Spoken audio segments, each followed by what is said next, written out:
Hello and welcome to Tarot Electric. I am Mary Schock. I am going to offer you, the listener, tarot guidance that you need to hear in this present moment from the universal ocean of wisdom that I am opening myself up to with gratitude to my highest self and to yours.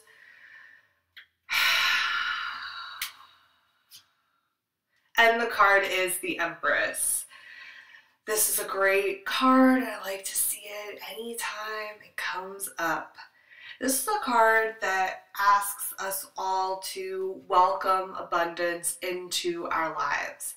How can we share what we have with our community, and how can our community welcome what we have to offer?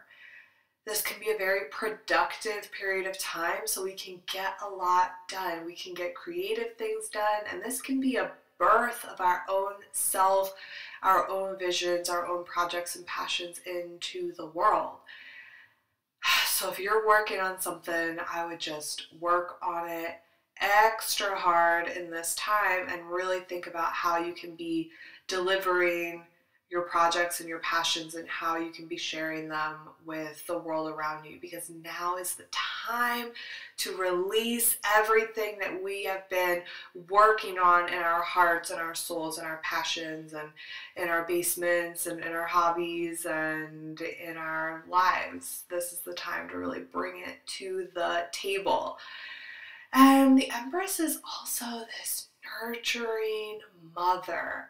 So how can we find the Empress within so that we can nurture ourselves? How can we offer ourselves all of the self-care, the love, and the time and the space that we need to feel nurtured and feel like all warm and cozy in this world? So we can do that for ourselves by being our own Empress, and we can also do this for other people around us. So there might be people coming to you that need you to listen to what's going on in their lives, that need you to offer maybe advice, but even more than advice, just to be there and to hold space for other people in a loving and nurturing way. So if there are people in your world right now that are coming to you and needing you to nurture them, see what you can really give for them, because I'm guessing that you have an endless fountain of warmth and love that you can really share and offer with the people around you. And the Empress is so earthy in the best way, so I think that's just a perfect vibe, especially for this time of year. In the East Coast, we have spring, springing, and wherever you are in the world, look for that warmth, look for that sun, and look for that growth, because what we have now are flowers blooming and things waking up from underneath the soil. So coming from a place of unconscious creation being brought up and out into the world, and that's the energy that's around us. So we can be looking out for it, we can be expressing our gratitude to the earth, and we can be giving back in whatever way we can. And some real world stuff to do this is to get out there in nature, take a walk, plant something, get into it, get out into your world and celebrate the natural world around you, because the Empress loves that. So I hope that that is resonating with you, and I hope that you are all feeling the Empress's love for you, and that you're offering the love and support that you can to our Mother Earth and to your community around you, because that's what the Empress is really asking you to do. On today's podcast, I'm going to do a tarot frequently asked questions part 2. And the Empress is a great card to lead us into the first subject that I want to talk about, which was a suggestion from Safra. So thank you, Safra, for listening and for getting involved and just being a part of my tarot journey. And today's Tuesday and tomorrow, Wednesday, is the full moon. And this is the flower full moon. So that's why I think it's really vibing with that Empress energy and the flowers blooming and the earth just coming up to say hello, to express beauty and love and life.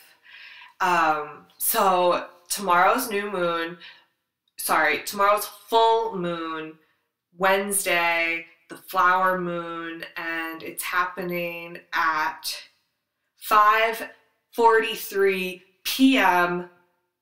East Coast time. So the full moon is a time when energy is really intense. Some people feel it more than others, I would say, but if you're sensitive, you can probably tell when the full moon is happening. And I mean, it's historic and it's recognized throughout the world. Even people that aren't like into woo-woo, right, are going to recognize that the full moon does something to us. Find the statistics. I don't know if this is true or not, but there's supposed to be more accidents, right? Like car accidents on the full moon. This is where we get the phrase like lunatic. We're all supposed to turn in to these animal werewolf creatures, like connected to our most animal selves, and just go nuts during a full moon. I think ERs are supposed to be more crowded. So across the board, folks are going to recognize that a full moon is powerful. And some people feel great because you can just feel completely full of the moon's energy.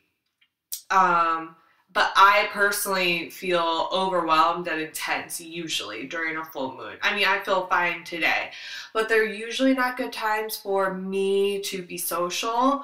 I can feel really overwhelmed in a crowd and just too saturated with the energy that's around. So once I started to realize that that's how the full moon made me personally feel, now I've been able to kind of adjust what my expectations for myself are around this time of the moon cycle. And if I'm able to stay with myself and work on personal projects and just connect to my spirituality, connect to my spiritual guardians, and do that on a low-key, calm level, that I'm able to really enjoy and get a lot out of the full moons. But sometimes they're still intense for me, and you can just feel really emotional.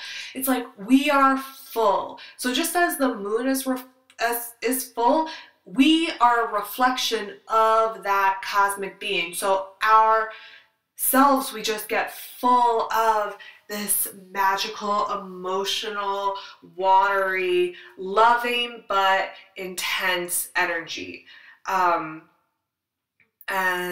it happens once every 28 days, and we just gotta know that's happening and go with it.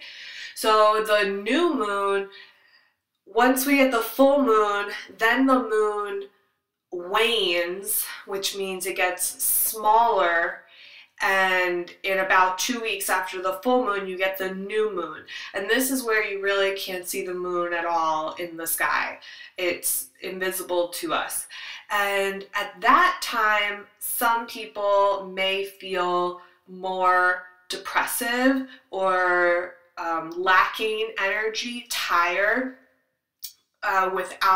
You could just be feeling lack and loss in general. So some people might feel more negative or more down during the period of times of the new moon. I've definitely heard that expressed, but I personally feel great during the new moon. I love it. I love the new moon, and I just feel like I can get anything done. My head feels clear. It's a way better time for me to be social and hanging out. and it feels like a lighter energy to me than the new moon. So I would just encourage you all to start following the moon cycles if you're not already, and see how you feel, because you're going to feel differently than me. And if we can understand how ourselves, our bodies react to the moon cycle, then I think we can live our life in harmony with nature and with the natural cycles of this earth and this universe. And I think that that's a really beautiful way to live. So then it's also interesting to think about what the moon is up to when it's in these various cycles. And tomorrow's flower full moon on Wednesday, May 10th, is in Scorpio. So just really, you know this is going to be intense. You got a full moon, it's intense energy, and it's in Scorpio, a water sign, typically intense sign. So it's probably just going to be like feelings all around, and I would really pay attention to how you're feeling personally and allow yourself to be flexible. So make changes in your day and the days coming up and following this full moon. Just allow yourself to make little changes if you need to stay inside rather than going out or whatever it is. This Scorpio is in tarot ruled by the Death card. So that just completely embodies everything that Scorpio is about through tarot. So death being this radical transformation, this uprising, this revolution, this turning over, and this letting go. So I think that we're all going to be looking at things that we can let go of in this full moon, which is a good place to be putting your energy with any full moon in general, because after the full moon, the moon wanes and it gets smaller. So the full moon is a time to look at everything in your life that you're ready to let go of. That's energy, connections, relationships, but most importantly, probably habits within yourself and cycles within yourself that you're ready to rewrite and rewire to live your best life. So if you're kind of meditating on things that you're ready to say goodbye in your life, the full moon can be a great time to do little rituals to say goodbye to those things. And then in the 2 weeks that follow, as the moon fades and wanes away, you can just feel all of the attachments and the cycles that you're saying goodbye to. You can feel them also wane and fade away from your life. So some great ways to do that are to write on a piece of paper everything that you want to let go of in your life, and then you can maybe burn it in a safe place, a safe like fireproof place, like a pot outside, or have some water ready. Okay, so like practice fire safety, right? But burn that paper because it'll feel so good. And one thing that a friend told me the last time I did this exercise on a full moon, and we wrote for several minutes, like 5 minutes, just everything that we wanted to let go of, and then we're like burning it up, and then we're looking at the ashes later, and a couple little bits of paper didn't get completely burnt, and we all found the pieces of paper that were ours. And I could recognize my handwriting. I looked at this tiny scrap of paper and I could see the words, and I knew exactly what I was writing about on that piece of paper, and I knew exactly the situation that I was mentioning in those couple of words. And my friend said to me, that means I need to go back and do it again and write more about that and then burn it again, because you have to let go, let go, let go. So that can be a really fun ritual to try, and it can be very, very powerful. So try burning it up. And if you don't want to burn this piece of paper, there are a million other things you could do. So you could bury it underground so it can just disintegrate and be given back to the earth. You could rip it up in a million pieces and just throw it away. And any other clearing or letting go ritual that you can think of would be really, really useful and a beautiful tribute and a beautiful way to use the full moon's energy, because the full moon's going to help you in rewiring your cycles, because the moon's all about cycles. The thing with the moon is that it's always cycling like this, and it's close, so it happens a lot and it moves fast. So I don't think we need to get really scared about when intense moons come up, like this full moon in Scorpio. It's not a scary thing. It's an opportunity that we have for really a short period of time to hold on to this moon in Scorpio and let it do its magic. So I wouldn't get worried about full moons ever, honestly. Even if they do feel intense, I would just harness them to the best of our ability and have fun with it. The full moon is also a great time to use your tarot cards, especially the full moon in Scorpio. Anytime you get a water element in the mix, you're looking at psychic abilities, your intuition, and your ability to get in touch with the spirit world, your inner self, and your highest self. So this is the perfect time to do a big tarot spread. Check in. If you're not sure exactly what you need to let go of in your life, ask the cards. If you know exactly what relationships or habits you're trying to rewire into a healthier way, you could be asking the cards how to make that happen. So this is a great time to just be reading tarot for yourself and maybe a friend. The other great thing about the full moon is that it's a major cleanser, and it's so full of energy that it can bless and enchant your cards and other magical objects with beautiful, intense, light, shining energy. So this is a super great time to set your tarot cards out in a windowsill that might get some moonlight, or outside on a porch. Okay, be safe with your tarot cards, right? You don't want them to blow all over the place or lose a card. But this is a nice time to put them in the moonlight somehow and set them out overnight. So you might be doing this maybe at 5:43 p.m. on Wednesday, and then letting them sit until the morning, and leave your cards outside and let the moon just like fill them up with all this energy.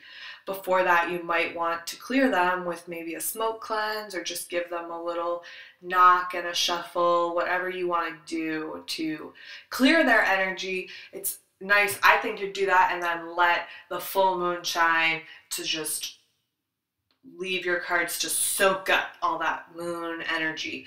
And you can do the same practice too with your crystals.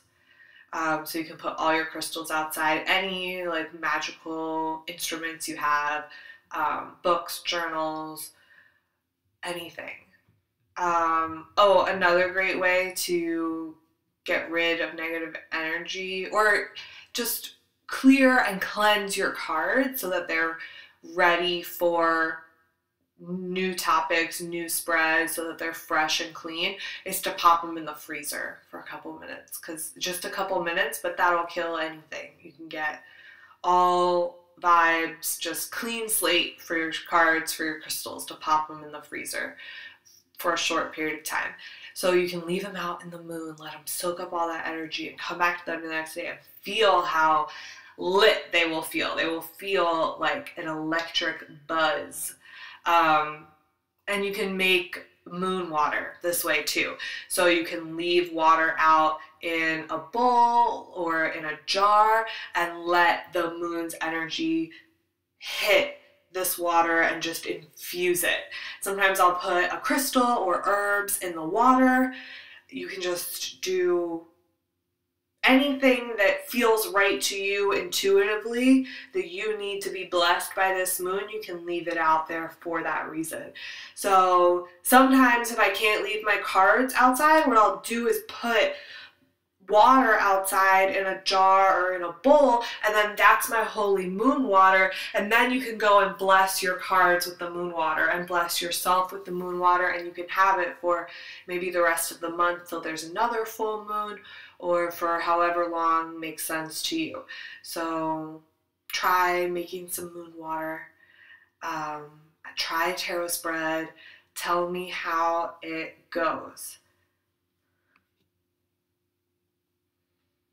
Okay, now I want to talk about the suits of tarot. So tarot is broken up into two parts, the Major Arcana and the Minor Arcana. The Major Arcana are cards 0 through 21. That's the Fool to the World. They're numbered cards. They do not carry suits. So these are the big themes, the archetypal stuff. And in tarot, they really look at the big picture. So they look at the soul path, they look at the spiritual, and they look at the big, big stuff. That's where you get the Empress, the Emperor, Death, the Hanged Man, the Moon, the Sun, the Star. All of those are Major Arcana. The Minor Arcana is very similar to a pack of playing cards as we know them today. And there are 4 suits to the Minor Arcana. That is the Cups, I almost said Hearts. In a traditional pack of playing cards, the Cups align with the Hearts. You've got Cups, Wands, Swords, and Pentacles. In a traditional pack of playing cards, Cups are Hearts, Wands are Clubs, Swords are Spades, and Pentacles are Diamonds. So in the Minor Arcana, you have these 4 suits. There are 56 cards, and broken up into the 4 suits, there are the pip cards. Those are the numbered suited cards. So they're ace through 10 in each suit, just like a traditional pack of playing cards. So you have like a 3 of hearts, a 4 of spades. In tarot, you have a 3 of cups, a 4 of swords. So there are 40 of those numbered pip cards, 10 in each suit. Then you have the court cards. And in tarot, there are 4 court cards, the page, the knight, the queen, and the king. That's 1 extra than our traditional pack of playing cards, which has the jack, the queen, and the king. The jack is like the knight. I'm sorry, the jack is the page. So the traditional pack of playing cards, they're missing this knight. And that's what makes the Minor Arcana really different than a traditional pack of playing cards. And when you look at European style playing cards, they have these same suits. They have cups, clubs, which are wands.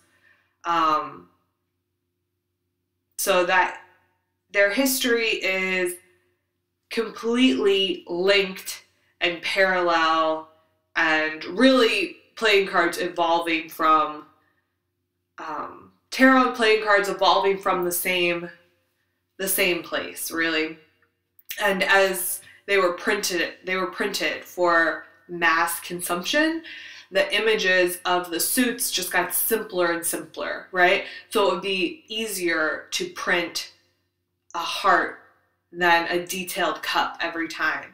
But around Europe, you can still see people playing games with these like old school packs of playing cards, and they'll have like detailed cups and swords and coins or pentacles or discs.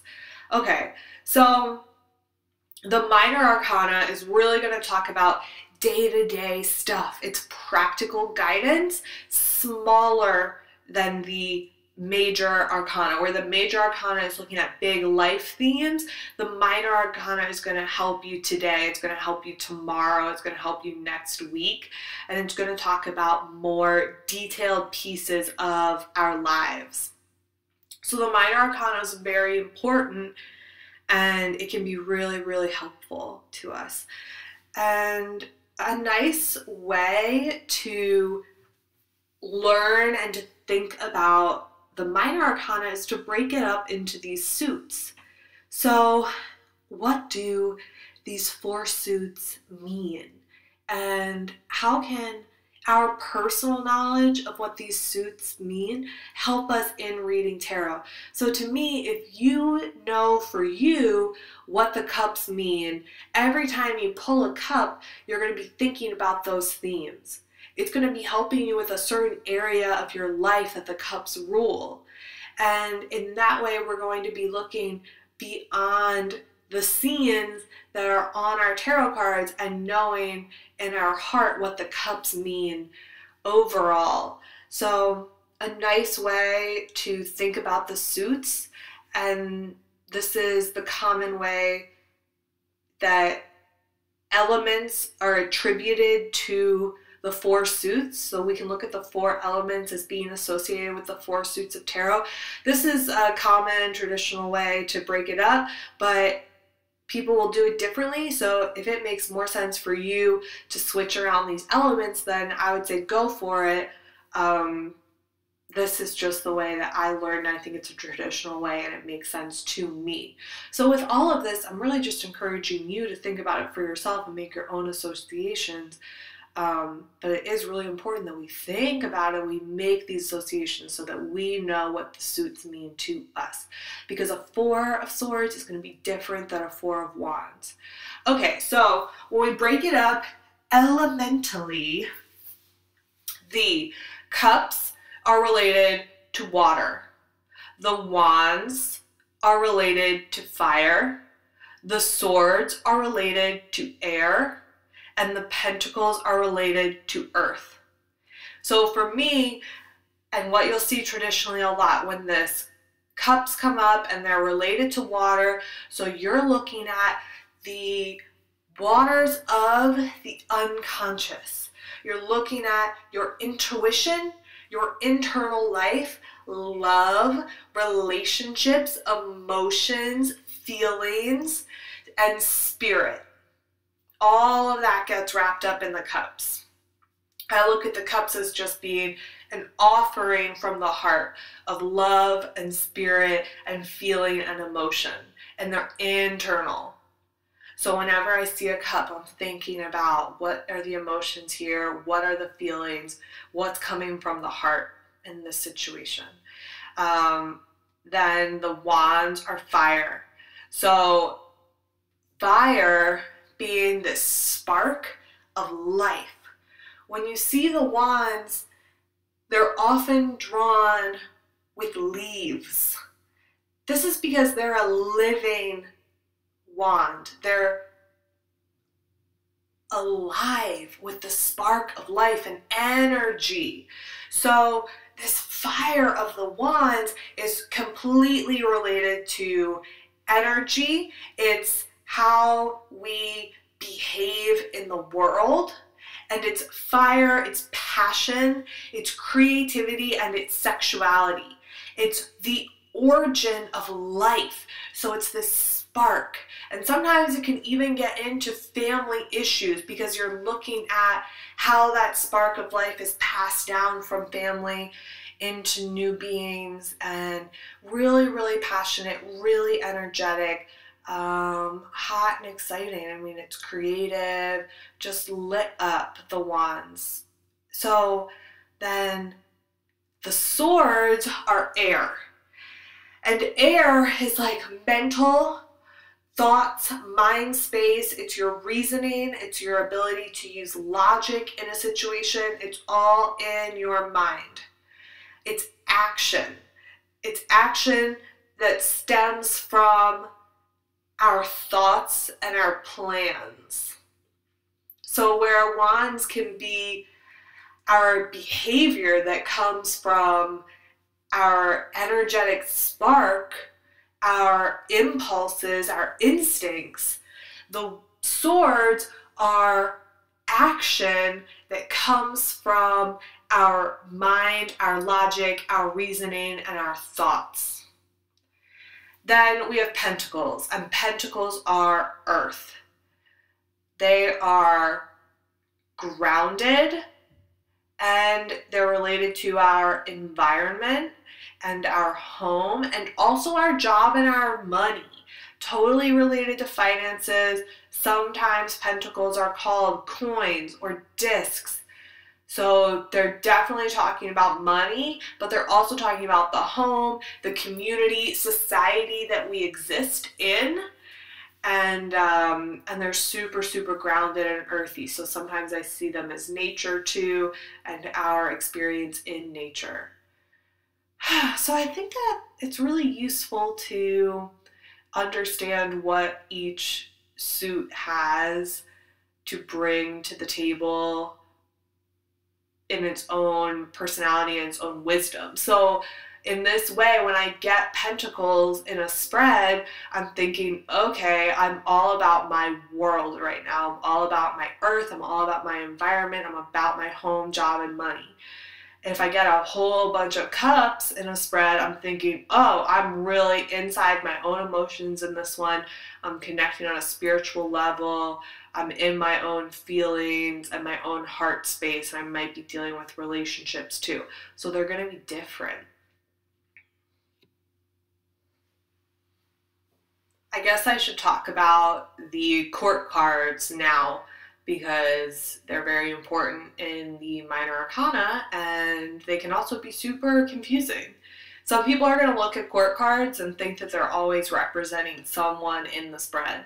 So if you get a court card coming up, like a queen or a page, you're thinking, oh, is this me in the spread? Is this someone else in my life? Is this a family member? Is this my partner? Is this someone I'm working with? And for me, sometimes the court cards do come up to represent people specifically, but even when they do look like someone in my life that I'm dealing with or that I know, they're always a reflection of my own internal experience. And I mean, this has got to be just true across the board, right? Like when we have people in our lives, they really are, when we have relationships with people in our lives, they become this reflection of our own inner self.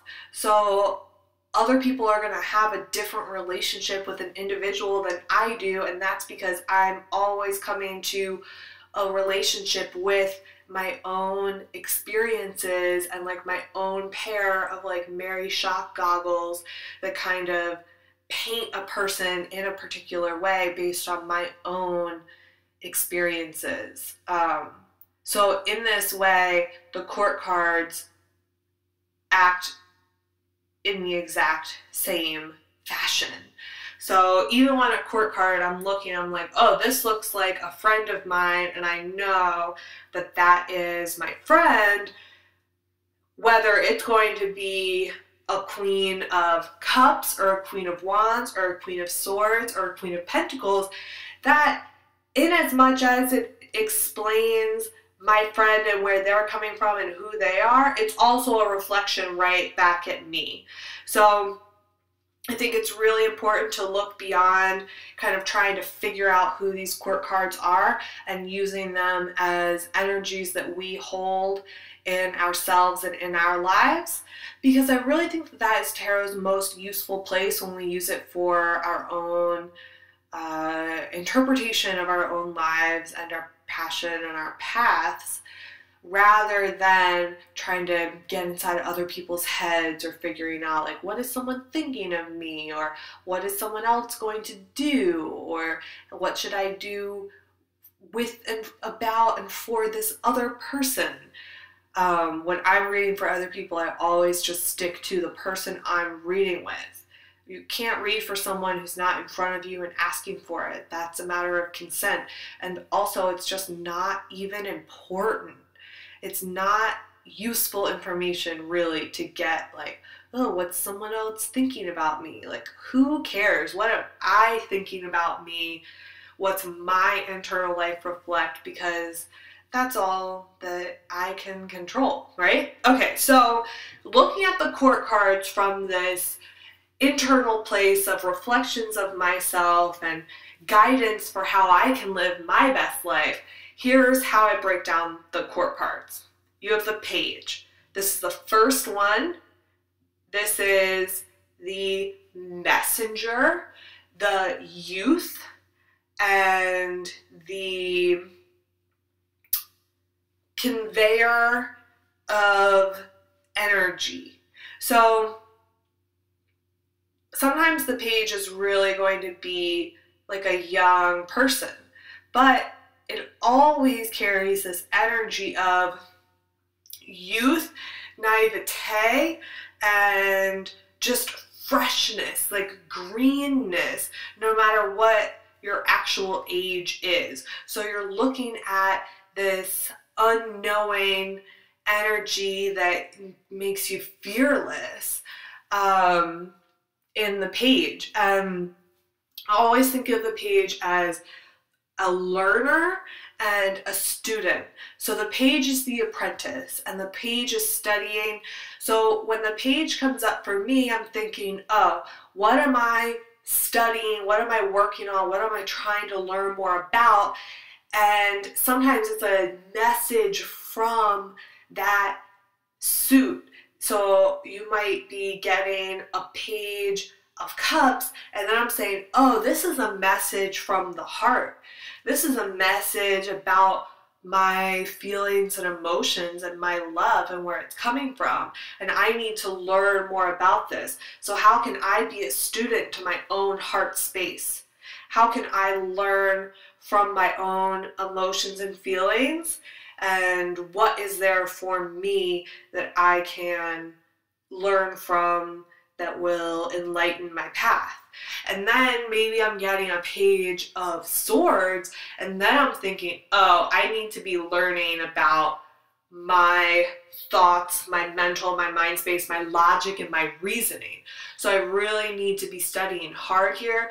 The swords being air can also be communication, so you might really be getting a message. I might really be getting messages of my own thoughts at this time, and this page of swords might be coming in to bring me a new thought that I've never thought about, but that I need to spend time learning and giving my energy to.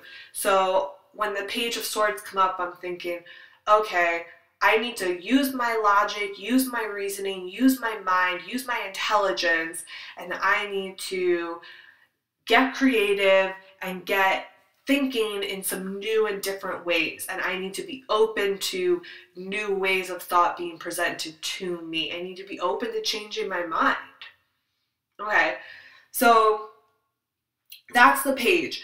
Messenger, deliverer of the message, apprentice, student, someone who's learning. Then you've got the knight.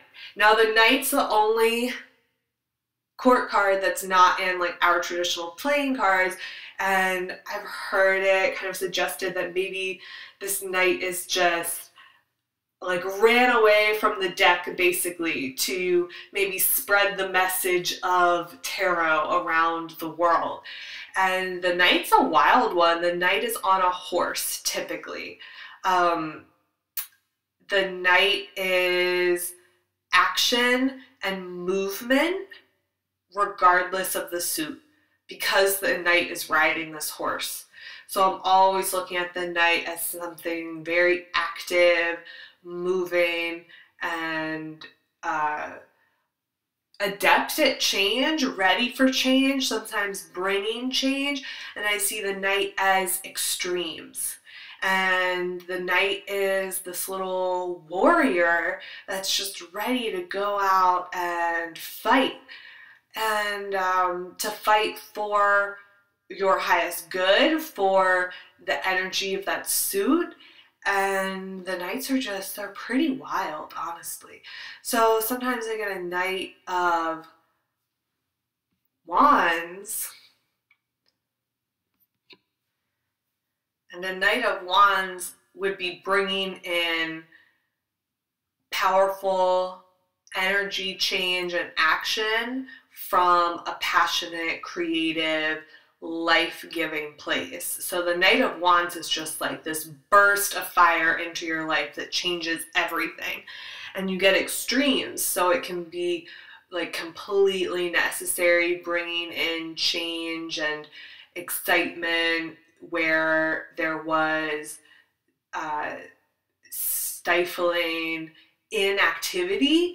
Or the Knight of Wands can also be this energy of kind of being like hot-headed and rushing in without a lot of forethought, or maybe like wanting and desiring change so much that you destroy and bring things down that really didn't needed that much change to begin with. It's not a controlled fire, the Knight of Wands.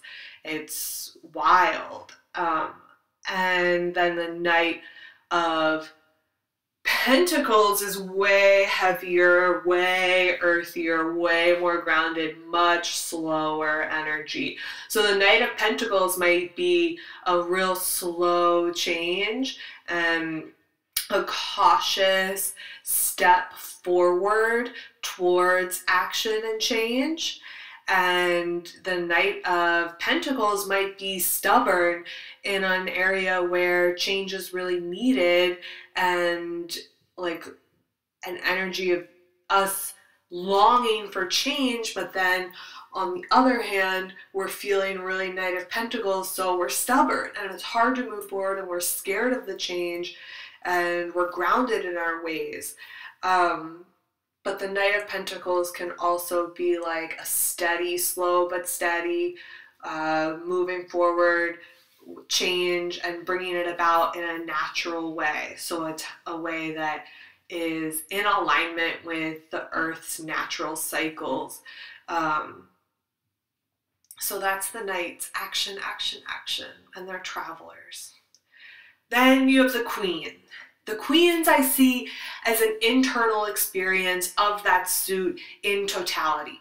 So the Queen of Cups is completely internal in your emotions, your feelings, and your love. So it's a completely internal experience of love and emotions. And then the Queen of Pentacles is a completely internal experience of earth, of environment, and of home and money.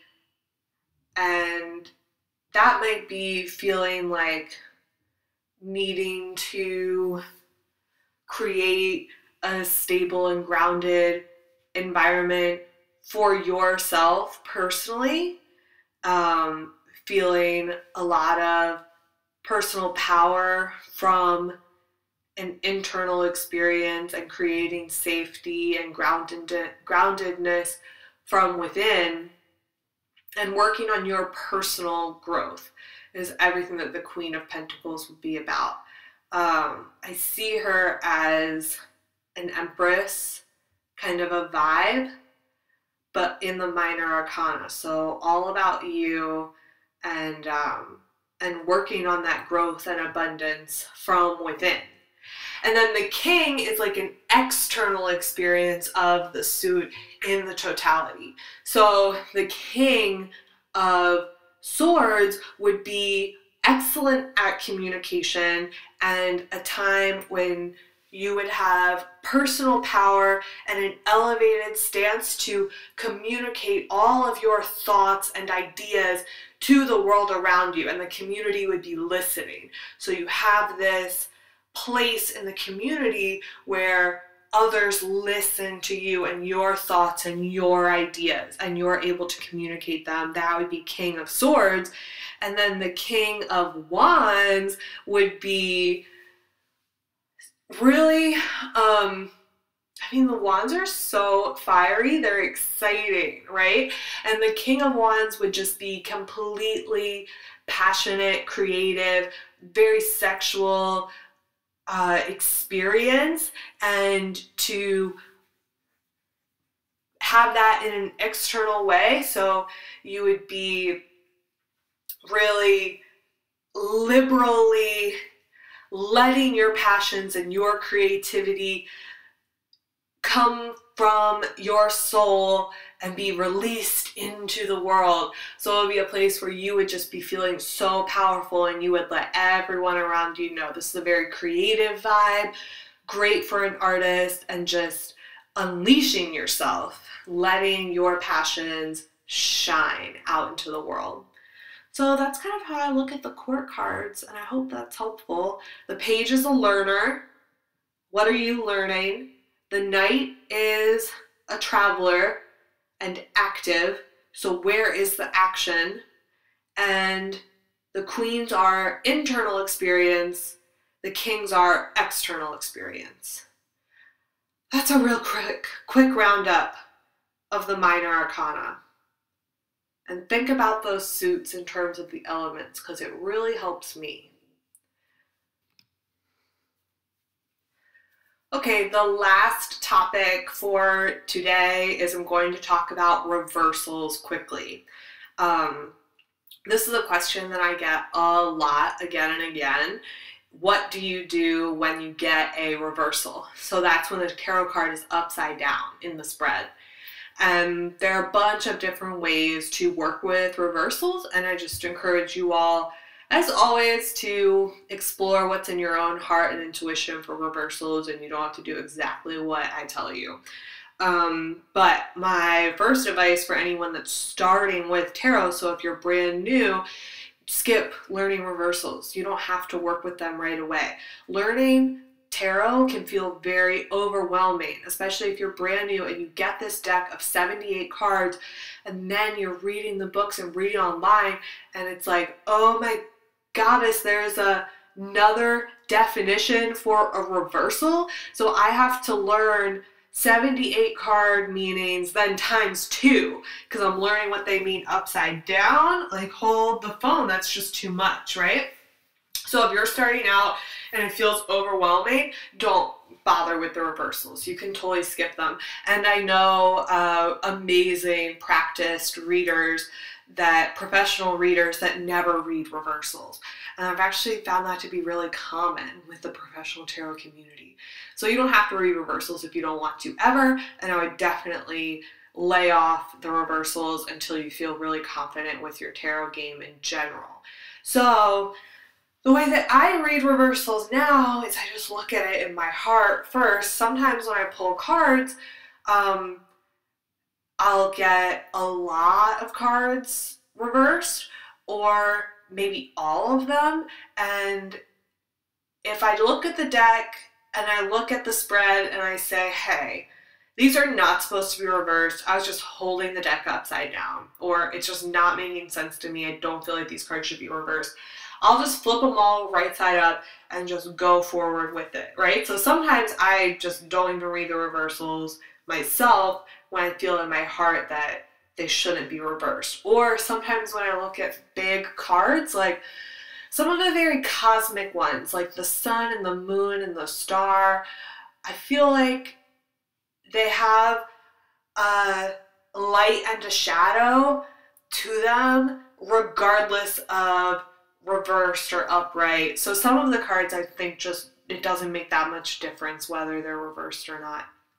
But sometimes I get a spread and I'll get one special card that's upside down or one or two and I'm like, oh, you're upside down for a reason.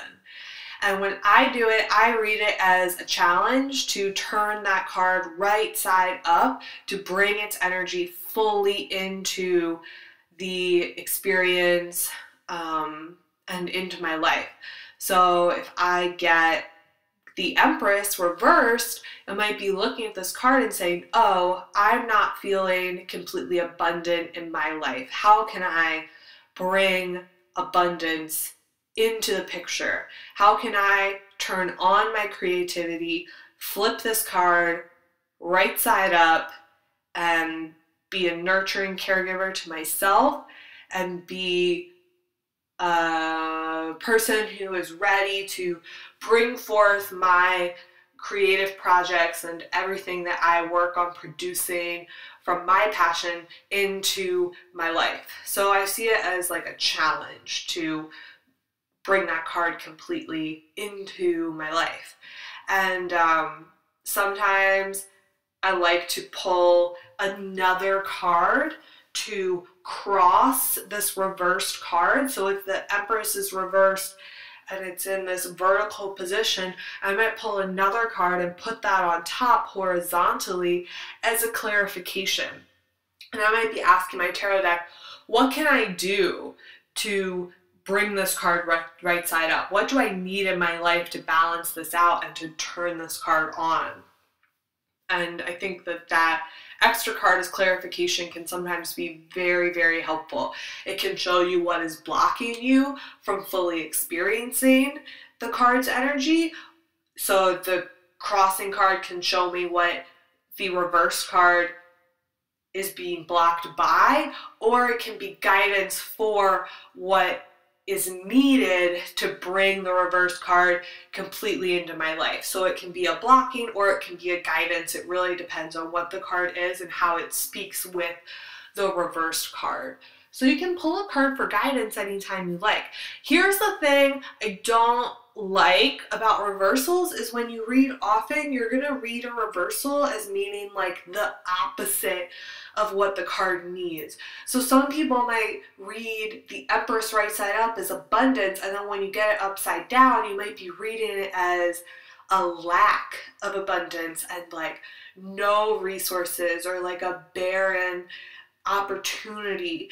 And I really don't like reading that way because it's not positive, and I don't see how creating fear for me helps in my soul path. So I don't like to encourage fear, and I feel like when we read these cards as just the opposite or the negative side, if you're reading the reversal as the negative side of a card, I'm just not into that because I don't read tarot negatively at all.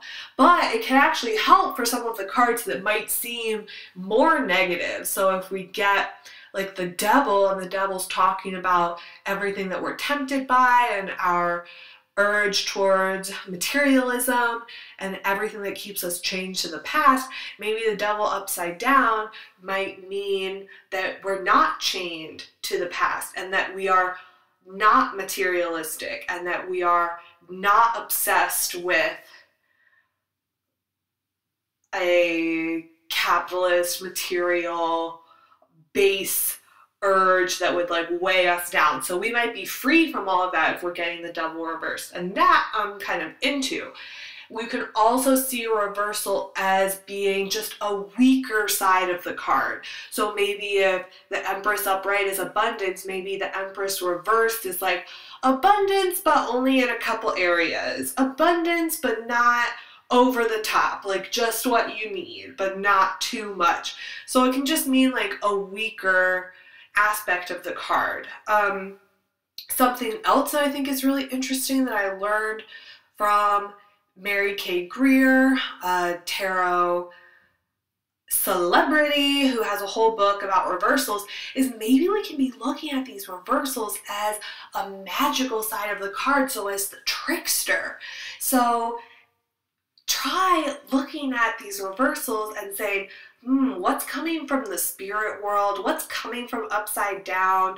What if I rearrange my perspective? Might I be able to see about this card? And maybe it's coming in from a tricky way. So maybe the Empress reversed might be abundance, but coming from an area that you're not even putting any energy in. So it might be a sign of like opportunities coming out of left field that you never would have expected, or magic coming from the earth. So that's just another way to think about reversals, and anything that is happening in your heart with that reversal, that's like the thing to pay attention to, not exactly what I'm saying. You know what I mean? Okay, thanks for listening to Tarot Electric. You can subscribe to this podcast on iTunes, and you can rate and review the podcast to tell me how much you love it. If you want to get in touch with me, you can follow me at Tarot Electric on Instagram, and my website is maryshock.com, MARYSHOCK.com. All my info's there. Let me know what's happening in your tarot world. Let me know what topics you would like to see covered on Tarot Electric. And I'm so grateful to all of you out there listening for being part of my tarot community and my tarot family. So many blessings.